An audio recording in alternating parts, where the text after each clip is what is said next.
Энэ даршин дэлгэхэд бол би зүгээр одоо нийслэлийн бүх асуудлыг хормын дотор шийдэж чинь гэж одоо хоосон амлахгүй. Бүхний таашаалд нийцүүлж эсвэл хин нэгний таалалд нийцүүлэх гэж одоо янз янзын байдлаар нэг бол өөрөө цаг нөхцөг байдлаар албан тушаалтай байх гэж зүтгэхгүй.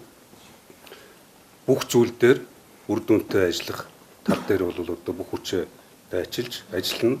Ингэхдээ одоо төрийн захиргааны албан багчдынхаа дадлага туршлага дээр бас одоо суурилж судалгаад тооцоод сэтгэлийн хөөрлөөр биш альваа зүйлд бол бас үр дүн гарах хэмжээнд судалгаа тооцоо хийж хот төлөвлөлтийг бол бас одоо шинжилгээ ухаанч илүү сүүлийн үеийн технологи дээр суурилсан за тэгээд ухаалаг шийдэлтэй аюулгүй байдлыг хангасан гих мэтээр ингээд ажлуудаа цааш нь үргэлжлүүлээд явна.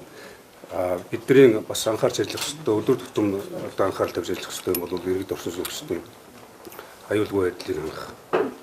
За тэгээд түүнтэй холбоотой олон асуудлууд байгаа. Ерөн зүгээр би өөрөө цаашаа энэ улс орны хөв заяа, бот тосхны хөгжил дэвшилтэй холбоотой за сорилт болсон олон асуудлууд дээр мөн одоо хотын хөгжилтэй холбоотой олон зүйлүүдийг хуулийн хүрээнд гэхдээ шин жишгийг тогтоох, шинэлэг өөрчлөлт шинжилтийг хийхтэй холбоотой олон одоо шийдвэрийн ур залхамуудыг хийж ажиллана.